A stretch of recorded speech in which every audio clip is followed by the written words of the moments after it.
Voilà.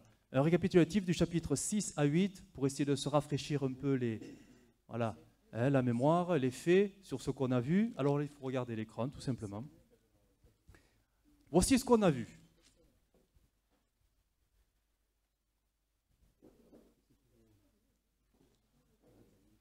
Voilà. Tout commence, chapitre 6, avec l'enlèvement de l'Église. Dès que l'Église est partie, chapitre 6, ouverture des 6 sceaux, les 6 premiers sceaux, ce que la Bible appellera le commencement des douleurs. Donc on sait que c'est les 4 cavaliers, c'est la venue de l'Antichrist, c'est guerre et famine, peste, mort, c'est le conflit mondial, c'est Gog, c'est exactement ce que nous sommes en train d'entendre. Donc en fait, l'enlèvement de l'Église se situe un peu avant, au milieu, un peu après, c'est à tout moment. Si vraiment ce qui se passe actuellement là, au Moyen-Orient, c'est vraiment le conflit de Gog, ça y est, ça peut partir à n'importe quel moment. Il faut être très près, mais vraiment très près. Là on y est. Là on y est. Alors l'ouverture des 6 premiers sceaux, qui arrivera donc au chapitre 7, avec les 144 000 d'Israël, donc c'est le petit reste qui sera gardé pendant la grande tribulation qui arrivera juste après, qui sera le 7e sceau. Tout ça on l'a vu, je vais un peu vite, c'est le chapitre 8, l'accord de paix, qui arrivera donc par l'Antichrist pour mettre fin au fameux conflit de Gog. C'est l'ouverture du 7e sceau, et c'est finalement la 70e semaine de Daniel, le prophète. Alors, qu'est-ce qui va se passer? Beaucoup de choses. Première période de 1260 jours, soit 3 ans et demi. On sait que pendant cette période, celui qui amènera la paix va reconstruire le temple pour Israël, ce qui sera une période très réjouissante. Pendant cette période vont se lever 2 personnages assez mystérieux qui vont, les 2 témoins, tout simplement apporter, alors je ne sais pas dire l'évangile, il est dit l'évangile éternel. Alors c'est curieux parce que nous on connaît l'évangile de Jésus-Christ. L'évangile éternel, c'est une parole, voilà, bon, c'est très mystérieux. Ça va marcher pendant 3 ans et demi, au bout d'un moment ça va agacer, ça va énerver celui qui est, on va dire, l'auteur de la paix, et il va révéler son véritable visage et ses intentions en les faisant mourir, tout simplement. Nous sommes au bout de la première période, il va les faire mourir, mais par la grâce de Dieu, ils vont ressusciter. Et ils vont s'élever, un peu comme Jésus, l'ascension. Et tout le monde va le voir.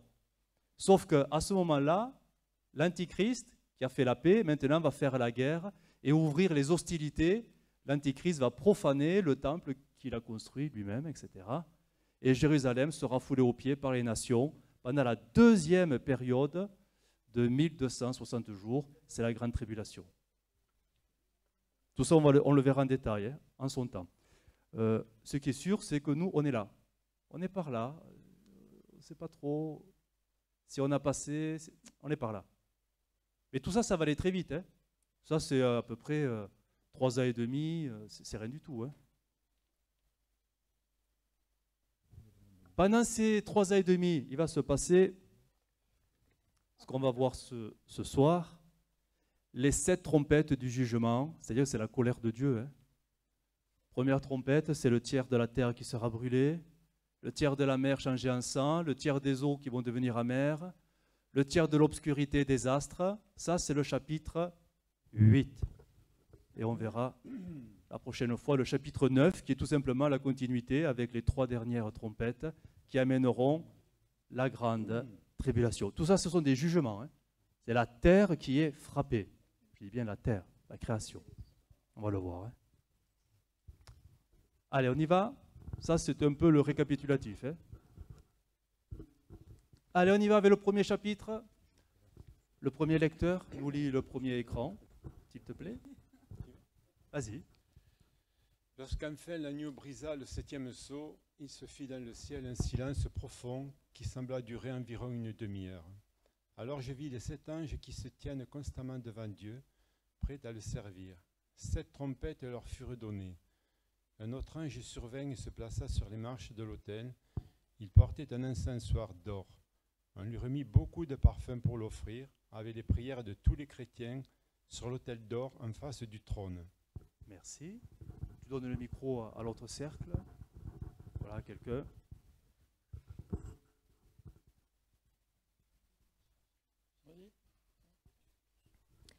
Et de la main de l'ange, la fumée des parfums s'éleva devant Dieu, avec les prières des chrétiens. L'ange reprit l'encensoir, le remplit de braises prises sur l'autel et le lança sur la terre. Il y eut alors des coups de tonnerre, des voix, des éclairs et un grand tremblement de terre. À ce signal, les 7 anges ou 7 trompettes s'apprêtèrent à sonner. Merci.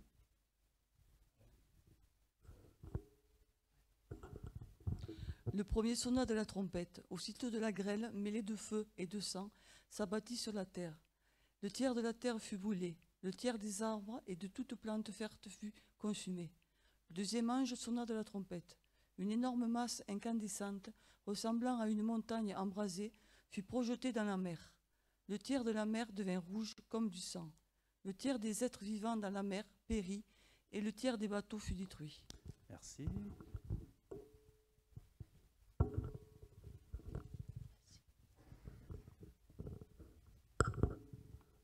Le troisième ange sonna de la trompette. Un grand astre enflammé, une sorte de globe de feu, tomba du ciel sur le tiers des fleuves et sur les sources. Cet astre se nomme Amertume.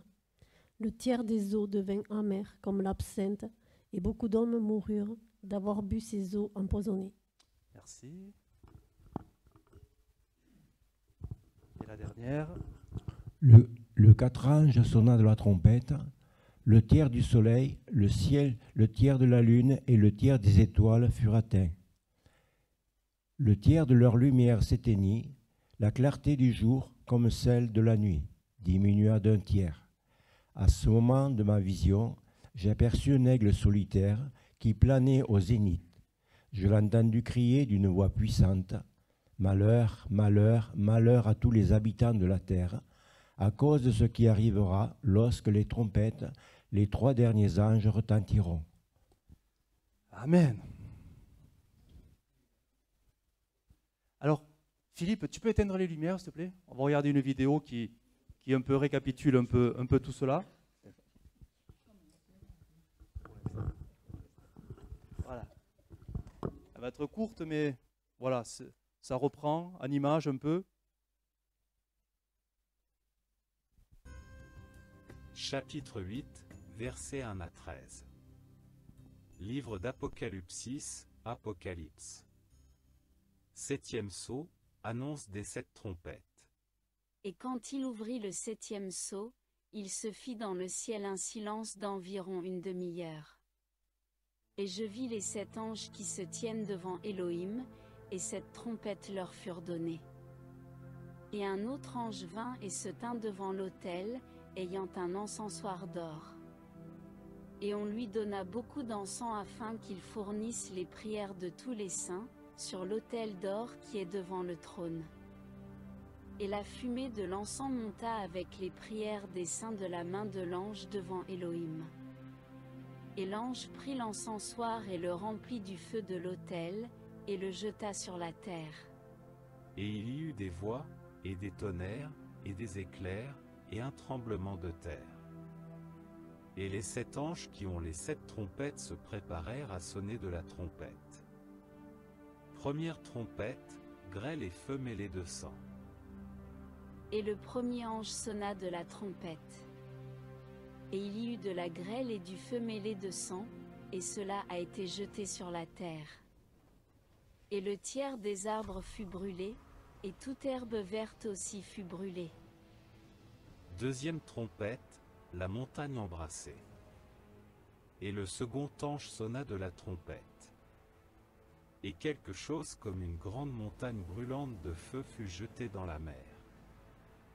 et le tiers de la mer devint du sang. Et le tiers des créatures dans la mer ayant des âmes mourut, et le tiers des navires fut détruit. Troisième trompette, absinthe, l'étoile tombée du ciel. Et le troisième ange sonna de la trompette. Et il tomba du ciel une grande étoile, brûlant comme une lampe. Et elle tomba sur le tiers des fleuves et sur les sources des eaux. Et le nom de l'étoile est absinthe. Et le tiers des eaux fut changé en absinthe, et beaucoup d'humains moururent par les eaux, parce qu'elles étaient devenues amères. Quatrième trompette, des signes dans le ciel.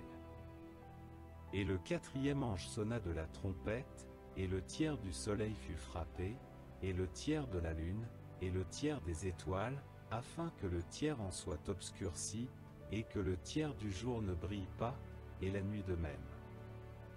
Et je regardai et j'entendis un ange volant au zénith en disant à grande voix, Malheur! Malheur! Malheur à ceux qui habitent sur la terre à cause des autres sons de trompette que les trois autres anges vont faire retentir.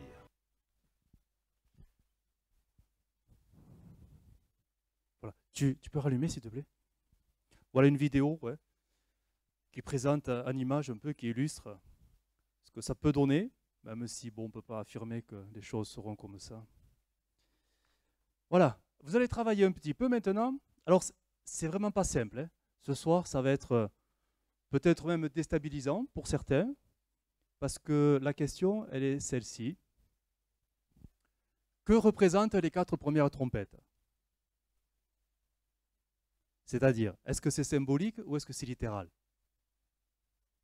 Et ceci pour les 4 trompettes. Du moins, pour ce chapitre-là, hein. Il y en a 7. Finalement, est-ce que ce qu'on lit, est-ce que c'est à prendre au premier degré ou est-ce que c'est symbolique, c'est-à-dire spirituel? Est-ce que ça va vraiment arriver ou est-ce que ce sont des réalités spirituelles que Jean décrit d'une manière matérielle un peu? Voilà. Et ceci pour les 4 trompettes.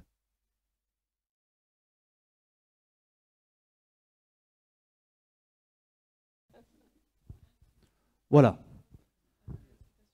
Le tiers de la terre brûlée par une pluie de grêle, de feu et de sang, littéral ou symbolique?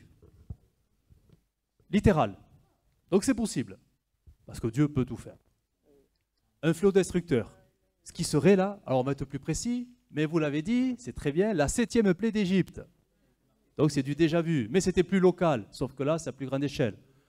Exode 9, 22, l'Éternel dit à Moïse, étends ta main vers le ciel, et qu'il tombe de la grêle dans tout le pays d'Égypte, sur les hommes, sur les animaux et sur toutes les herbes des champs, dans le pays d'Égypte. Moïse étendit sa verge vers le ciel, et l'Éternel envoya des coups de tonnerre et de la grêle, et le feu se promenait sur la terre. L'Éternel fit pleuvoir de la grêle sur le pays d'Égypte. Il tomba de la grêle, et le feu se mêlait avec la grêle. Elle était tellement forte qu'il n'y avait point eu de semblable dans tout le pays d'Égypte, depuis qu'il existe comme nation. La grêle frappa dans tout le pays d'Égypte, tout ce qui était dans les champs, depuis les hommes jusqu'aux animaux. La grêle frappa aussi toutes les herbes des champs et brisa tous les arbres des champs. Donc il y a quand même une similitude qui interpelle. Déjà vu, littéral, donc c'est possible. Donc, cette première trompette, je dis bien peut être une catastrophe destructrice naturelle, sans précédent bien sûr, provoquant des incendies jamais connus jusqu'à ce jour, un tiers de la végétation. On a vu ce que ça donne, les incendies. Donc là, on parle à une échelle un peu supérieure. Pourquoi pas? Le symbolique, il existe aussi. Là, vous savez que la Bible parle beaucoup avec des symboles. Hein? Ah oui, on a l'impression que même toute la Bible est symbolique. Les arbres brûlés symbolisent l'orgueil démesuré des grands de ce monde. Eh oui. Eh oui, les arbres ont toujours parlé des grands, ce que le pouvoir, quoi. L'herbe verte. Oui, il ne fallait pas trop préciser, mais je l'ai fait. L'herbe est souvent verte. Bon, bref. symbolise l'impiété et les richesses de ce monde. Ah ben oui, c'est pas moi qui le dis, c'est la Bible qui en parle. Regardez. Psaume. Si les méchants croissent comme l'herbe, si tous ceux qui font le mal fleurissent, c'est pour être détruits à jamais. C'est purement symbolique. Mais il y a une réalité derrière. C'est mixé, quoi. C'est ça. Et la Bible est pleine de formules symboliques. Mais derrière, c'est une réalité spirituelle et quand ça frappe, ça fait mal. On a le Ésaïe 28. Et la grêle, écoutez bien, et la grêle emportera le refuge de la fausseté et les eaux inonderont l'abri du mensonge. Votre alliance avec la mort sera détruite, votre pacte avec le séjour des morts ne subsistera pas quand le fléau débordé passera, vous serez par lui foulés aux pieds. Vous voyez avec quoi le Seigneur parle? Avec des symboles. Et on parle de la grêle. De la grêle qui frappera comme un jugement sur tous ceux qui se confient dans des richesses ici-bas sur terre. Donc, ça nous parle de quoi? Concrètement, le symbole. Cette première trompette peut être, je viens de dire peut, un jugement sur l'économie mondiale faisant écrouler toutes les bourses financières. Ça c'est possible. Ça. Et là, les plus riches, ils n'ont plus rien. Ça c'est possible. Parce qu'ils en parlent même. Une partie. Comment? Oui, peut-être. Un crash boursier sans précédent. Et dans l'histoire, il y en a eu où ça a laissé des traces. Hein. Et pourquoi pas quelque chose qui serait d'une ampleur inédite, et qui serait tout simplement un jugement sur les richesses injustes de ce monde en cette fin de temps. Pourquoi pas? Je ne dis pas que c'est ça, mais pourquoi pas? Pourquoi pas? On ne peut pas l'écarter. Ouais. Donc, quels seront les effets de cette première trompette? En fait, on ne peut pas dire être catégorique et affirmatif, on ne peut pas. C'est possible. Oui? Oui? Je ne sais pas. Je ne peux pas dire. Même en Égypte, il n'y a pas eu le sang. Il n'y était pas. Donc, en fait, on reste sur notre fait, on ne sait pas. Hein? On ne sait pas. Et en Égypte, il n'y a pas eu le sang sur le Nil. Pardon? Non, le Nil. Oui. Tout ça, ce sont des images, en fait.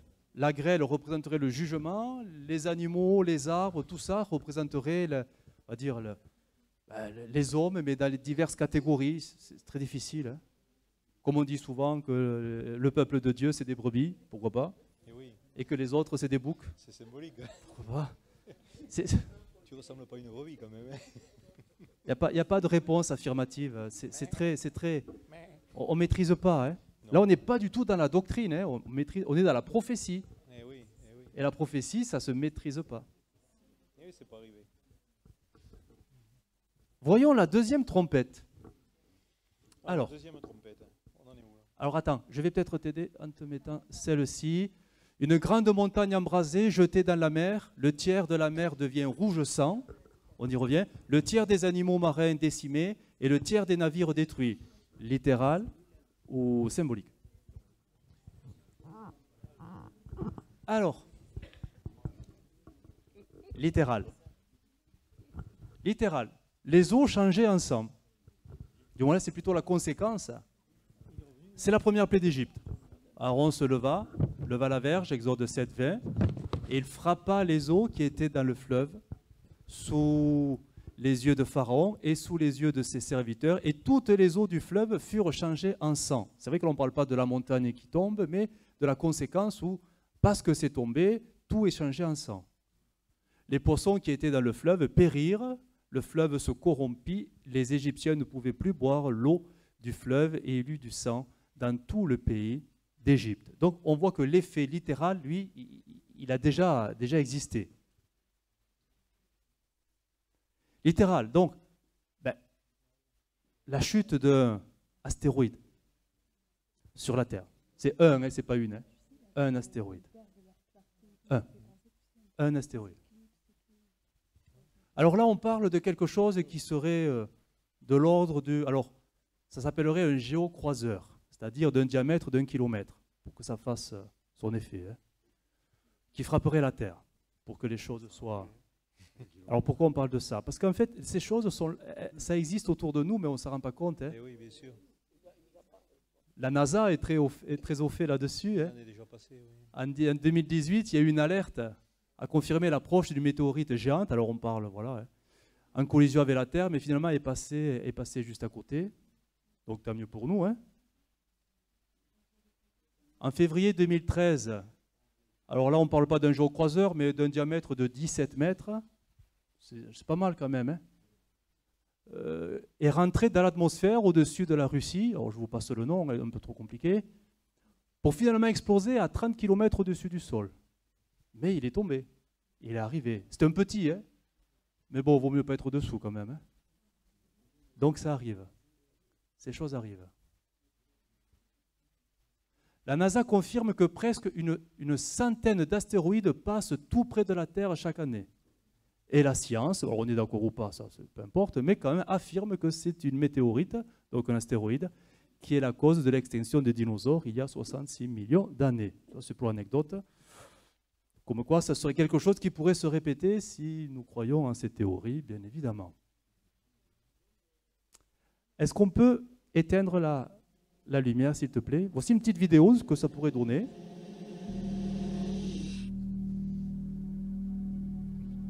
Ça peut faire mal, hein? Oui.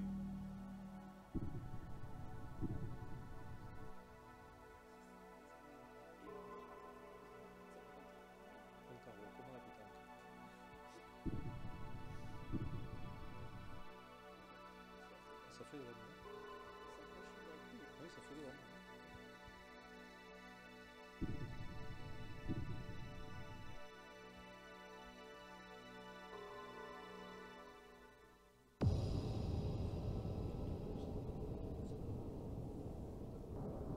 Ça, c'est du littéral. Hein. Là, c'est ça, numéro 160.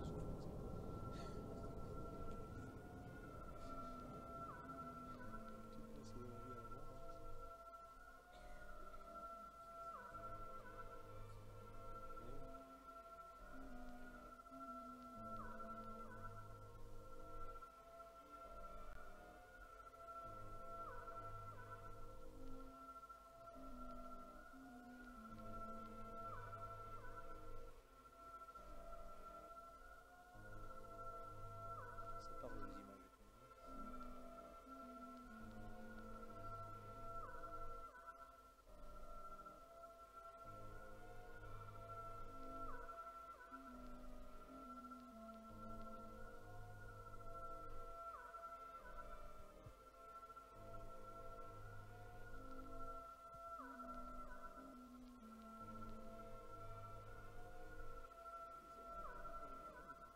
C'est vrai.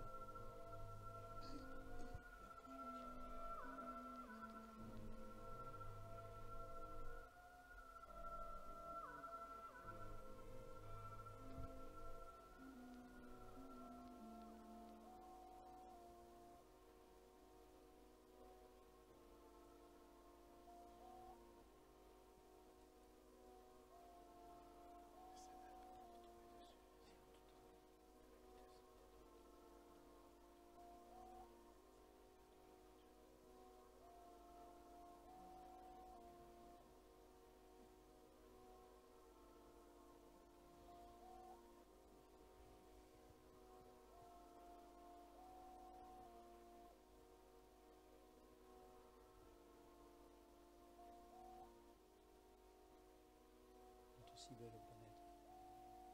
Complètement. Donc voilà. Bon, c'est vrai que la trompette parle du tiers, là on voit que c'est toute la Terre qui est impactée, mais quand même ça donne un petit aperçu de ce que ça pourrait faire si c'était du littéral, quelque chose qui frappe la Terre, ça pourrait quand même faire beaucoup, beaucoup de dégâts. Ça c'était l'approche littérale. L'approche symbolique, qu'est-ce qu'on pourrait y trouver derrière, finalement, cette montagne embrasée là, qui s'écrase? Alors, toujours pareil, la Bible est pleine de symboles, et la mer a toujours représenté les nations. Symbolise, dans la Bible, l'humanité, les peuples un peu agités, c'est les vagues, hein, mais les peuples sans Dieu, la mer. Et la montagne a toujours symbolisé dans les Écritures une puissance politique, une opposition, une puissance politique. J'ai pris un exemple, Zacharie, qui es-tu, grande montagne, devant Zorobabel, tu seras aplani. Donc c'était une puissance politique qui était devant le projet de Dieu, et bon, et ça n'a pas tenu, bien sûr. Donc ça nous parle. Pourquoi pas? Parce qu'on sait qu'il doit venir, le monsieur. Eh bien oui, il faut bien qu'il se manifeste à un moment donné. Cette deuxième trompette peut être un jugement sur les nations, dont les nations qui ne sont pas avec Dieu, hein. Forcément, l'Église elle est partie, donc les nations agitées, avec l'émergence d'un dictateur sur la scène géopolitique en pleine crise mondiale. Et là, ça nous fait les connexions avec celui qui quand même déjà les pieds là en place et qui... l'Antichrist. Eh oui, qui régnerait sur les nations. Donc quels sont les effets de cette deuxième trompette? Alors, littéral ou symbolique, là c'est toujours pareil, c'est difficile à dire. Soit c'est une super catastrophe qui frappe la terre, ou soit c'est derrière une réalité qu'on comprend bien, un dictateur qui vient et qui va diriger d'une main très ferme toutes les nations. Et ça nous parle parce qu'on sait que les choses sont derrière, en arrière-plan de tout ça. Hein. Donc, voilà, pourquoi pas. On arrive à la troisième. Un astre enflammé sur les fleuves et sources d'eau, et le tiers des eaux sont devenus amers. Littéral. Ben, ça serait donc un deuxième astéroïde, tout simplement, hein, qui frapperait la Terre, empoisonnant cette fois les fleuves et les sources d'eau. Tout simplement, si on prend au sens littéral. Et c'est vrai que ces choses ont eu un peu déjà des conséquences. En 1823, un cataclysme se produisit au large du détroit de Bering à la suite d'une éruption volcanique. De la lave et des cendres furent projetées dans l'océan Pacifique, empoisonnant toutes les sources d'eau donc de la région. Donc il y a eu des effets. Bon, c'est pas tombé du ciel, mais un volcan donc, qui a contaminé toutes les eaux donc, potables. Cette troisième trompette peut être la chute d'une météorite provoquant l'empoisonnement du tiers des fleuves et des sources d'eau. D'un point de vue symbolique, on peut retrouver quelque chose d'assez intéressant. Un jugement contre Israël à cause de son impiété. Tout simplement, parce que la Bible le dit. C'est dans Jérémie. C'est pourquoi ainsi parle l'Éternel des armées sur les prophètes. Voici, je vais les nourrir d'absinthe et je leur ferai boire des eaux empoisonnées, car c'est par les prophètes de Jérusalem que l'impiété s'est répandue dans tout le pays. Ah. Donc c'est un jugement très ciblé qui va tomber sur Israël à un moment particulier, parce que forcément la Bible le dit. Bon, c'est possible. Hein? On est dans un symbole qui aura des effets, bien sûr, des effets réels, mais c'est une symbolique qui frapperait donc Israël, qui en ce moment-là est en paix, mais qui serait quand même sous le jugement de Dieu. Pourquoi pas? Bien sûr, vous y avez tous pensé, heureusement, c'était bien, la centrale nucléaire de Tchernobyl, nous sommes en 86. Voici à quoi ça ressemblait. Vous l'avez dit, le mot Tchernobyl, en russe, signifie absinthe, amertume, voilà l'idée. Et cette catastrophe nucléaire, avec ses retombées radioactives, a contaminé toute la région et s'est répandue sur 40% de l'Europe. Bon, ça s'est arrêté à la frontière, hein, c'est pas venu chez nous, hein. Ça s'est arrêté. Donc il y a quelque chose hein, qui parle un peu. Bon. Contamination, radioactivité, pourquoi pas. Deuxième symbolique, c'est la seule où il y a deux symboliques assez fortes. Donc là, vous reconnaissez le personnage. C'est un ange, mais il a pris un coup. Eh oui, c'est lui. Hein. C'est Satan. Hein. La chute de Lucifer, l'astre brillant. Ésaïe 14, te voilà tombé du ciel, astre brillant. Fils de l'aurore, tu es abattu à terre, toi le vainqueur des nations. Tu disais en ton cœur, je monterai au ciel, j'élèverai mon trône au-dessus des étoiles de Dieu. Je m'assirai sur la montagne de l'assemblée à l'extrémité du septentrion. Je monterai sur le sommet des nues, je serai semblable au Très-Haut, mais tu as été précipité dans le séjour des morts, dans les profondeurs de la fosse. Pourquoi pas? Alors, il y a d'autres textes. La chute de Satan, Apocalypse 12.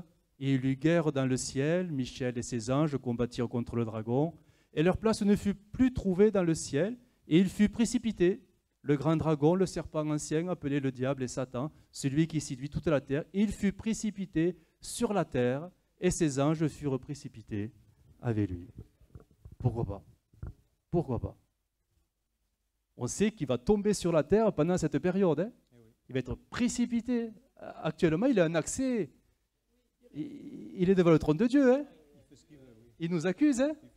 Mais à un moment donné, et nous sommes là, il ne pourra plus se retrouver dans le ciel. Il sera précipité sur la terre. Et là, c'est là qu'il sera animé d'une grande colère parce qu'il sait qu'il a très peu de temps.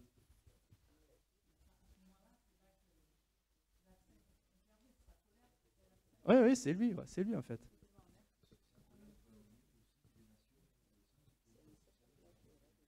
Oui, bien sûr. Bien sûr.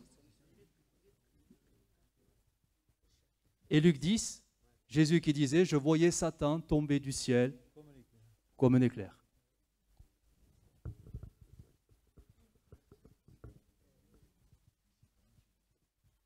Oui.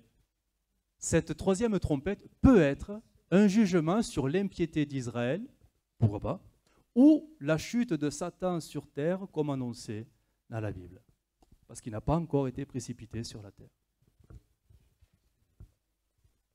Alors, littéral, symbolique, c'est difficile à dire. Hein.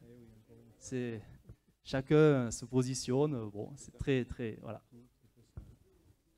Allez, on arrive à la dernière, pour la soirée, la quatrième trompette. Le tiers d'obscurcissement des astres dans le ciel, le tiers du soleil s'assombrit, le tiers de la lune s'assombrit, le tiers des étoiles s'assombrit, perte d'un tiers de la clarté du jour et de la nuit. Symbolique, littéral. Alors, littéral, obscurcissement du soleil, en fait, c'est la 9e plaie d'Égypte, pour ceux qui ont une bonne mémoire. Exode 10, 22, Moïse leva son bras vers le ciel, alors une obscurité totale régna pendant 3 jours sur l'Égypte. Durant ces 3 jours, les Égyptiens furent incapables de se voir les uns les autres, si bien que personne ne bougea de chez soi. Par contre, il faisait clair dans la région où les Israélites habitaient. Voilà. Donc, là, c'était total, hein, c'était vraiment du 100%. Là, la quatrième tombait, un tiers. Et c'était très localisé. Très localisé. Alors, littéral, accomplissement de la prophétie d'Isaïe. Ben oui. Il faudrait relire le livre d'Isaïe, il est très intéressant, hein, mais il est dur à comprendre. Hein. Voici le jour de l'Éternel arrive, jour cruel, jour de colère et d'ardente fureur qui réduira la terre en solitude et en exterminera les pécheurs. Car les étoiles des cieux et leurs astres ne feront plus briller leur lumière, le soleil s'obscurcira dès son lever et la lune ne fera plus luire sa clarté. Je punirai le monde pour sa malice et les méchants pour leur iniquité. Je ferai cesser l'orgueil des hautains et j'abattrai l'arrogance des tyrans. C'est pourquoi j'ébranlerai les cieux et la terre sera secouée sur sa base par la colère de l'Éternel des armées au jour de son ardente fureur. Ça va être chaud, hein? On est en pleine période de la colère de l'agneau, hein? Donc on voit qu'en final,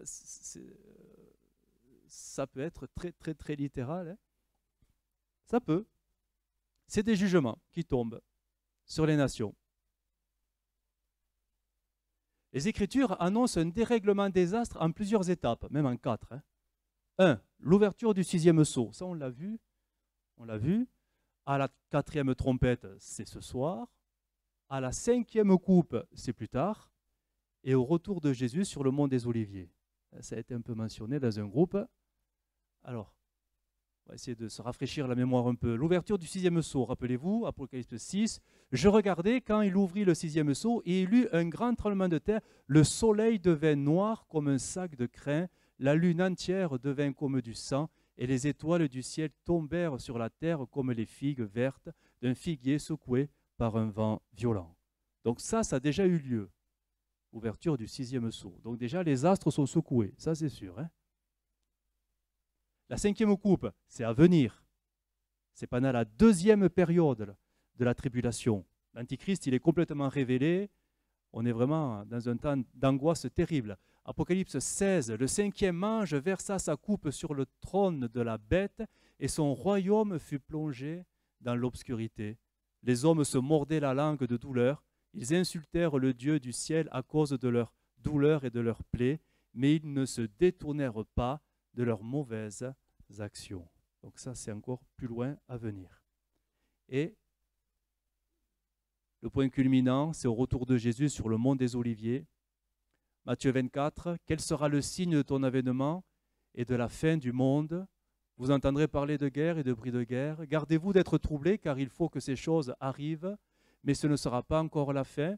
Une nation s'élèvera contre une nation et un royaume contre un royaume. Et il y aura en divers lieux des famines, des tremblements de terre. Tout cela ne sera que le commencement des douleurs. C'est pourquoi lorsque vous verrez l'abomination, là on est en plein milieu de la semaine de Daniel, l'abomination de la désolation dont a parlé le prophète Daniel établit un lieu saint, que celui qui lit fasse attention. La détresse sera si grande qu'il n'y a point eu de pareil depuis le commencement du monde. Jusqu'à présent, il n'y en aura jamais. Aussitôt après ces jours de détresse, donc c'est plus tard, nous sommes à la fin de la 2e période, le soleil s'obscurcira. Donc il est déjà quand même très sombre là. Hein. Donc c'est encore plus. La lune ne donnera plus sa lumière, les étoiles tomberont du ciel et les puissances des cieux seront ébranlées. Alors, le signe du Fils de l'homme paraîtra dans le ciel, toutes les tribus de la terre se lamenteront, et elles verront le Fils de l'homme venant sur les nuées du ciel avec puissance et une grande gloire. C'est le retour de Jésus sur le mont des Oliviers. Donc cette 4e trompette peut être un jugement sur la création, plongeant l'humanité dans une obscurité progressive. Un tiers. Sachant que ça augmentera dans le temps. Mais ça peut être symbolique. Soleil de justice, Jésus, qui disparaît de plus en plus, plongeant les hommes dans l'obscurité spirituelle. Quelqu'un l'a dit, je crois que c'est ce groupe, où les ténèbres grandissent. Ben oui, pour que les ténèbres grandissent, il faut que la lumière disparaisse. Et là, on ne peut pas dire que Jésus l'est mis en avant, hein, parce que c'est le jugement sur les nations. Donc ça peut être... Le temps de la grâce se retire pour laisser place à la colère de l'agneau. N'oublions pas que l'Église elle est partie. Le temps de la grâce, il est fini. L'action du Saint-Esprit telle qu'on l'a connue depuis 2000 ans, c'est fini tout ça. Tout ça, ça se retire. Hein. Donc spirituellement, c'est les ténèbres de plus en plus grandissantes. Hein. Oui, mais je pense que ce sera encore plus. Ça sera encore plus. Et on se souvient, à la mort de Jésus, le soleil fut caché pendant 3 heures, Marc 15, à midi. Le pays tout entier fut plongé dans l'obscurité et cela dura jusqu'à 3 heures de l'après-midi. Parce que Jésus n'était plus là. Et à la fin des temps, Jésus n'est plus là. C'est qu'à la fin qu'il revient. Donc peut-être qu'il y a une similitude. Peut-être. Donc cette 4e trompette peut être un jugement sur l'humanité aveuglée, préférant ces ténèbres à la lumière de la vérité, le rejet de Christ par les hommes. Parce qu'on a lu dans le texte que malgré tout ce qui se passe, les hommes qui se mordaient la langue de douleur refusaient de se repentir. Ils se révoltaient encore plus contre Dieu quand même. Hein. Donc peut-être qu'il y a là quelque chose qui interpelle. Donc, littéral, symbolique, c'est difficile à dire. Hein. Peut-être les deux, voilà, on ne peut pas être affirmatif. Je termine avec cette réflexion qui, je pense, n'a échappé à personne. Mais elle est intéressante. Du moins, quand on regarde comment Dieu fait les choses, Dieu est très logique dans ce qu'il fait. Hein. Il est presque même très cartésien hein, dans sa façon de faire. Les 4 trompettes sont des jugements frappant la création. Hein, ça, on l'a quand même remarqué. Hein. 1. La végétation, les arbres, les mers, etc. Les arbres et l'herbe, la mer, après les sources d'eau, et après les astres luminaires. Et quand on regarde finalement, c'est exactement les jugements qui tombent selon l'ordre créationnel des 4 premiers jours. Ce que Dieu a fait, Dieu le défait. Ça interpelle quand même. Après, on continuera avec les autres trompettes, mais c'est quand même... il y a une logique. Il y a une logique dans ce que Dieu fait, et Dieu le fait très bien, et c'est pourquoi il le fait. Voilà. Après, la question, est-ce que c'est littéral, est-ce que c'est symbolique? Ça, c'est... Voilà, on ne peut pas être affirmatif. Si vous cherchez dans des livres, dans des bouquins qui expliquent un peu l'Apocalypse, tout ce que je vous ai dit là, vous allez le retrouver. Je ne l'ai pas inventé. Je l'ai trouvé dans les ouvrages de doctrine et d'interprétation. Moi, j'ai une opinion personnelle sur les choses, mais je ne voudrais pas vous influencer. Mais tout ce qui est là, c'est ce qui se dit dans le monde chrétien. Le monde chrétien, voilà. Mais chacun ne prend pas de position. Il est possible que. Donc voilà. Voilà l'idée de ce chapitre 8. On verra la suite du chapitre 9, qui est les 3 dernières trompettes, où là c'est clairement du spirituel, parce que c'est carrément presque dit. Hein. Donc ça sous-entend que les 4 premières peuvent aussi être quand même spirituelles, c'est-à-dire symboliques. Voilà. Est-ce qu'il y a des questions ?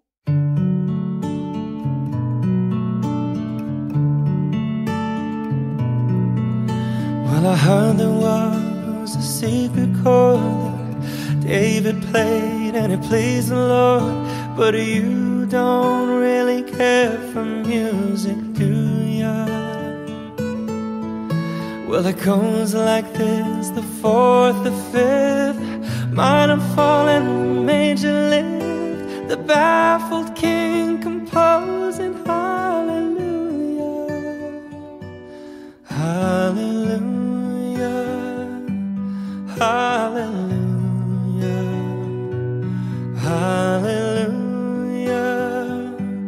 hallelujah.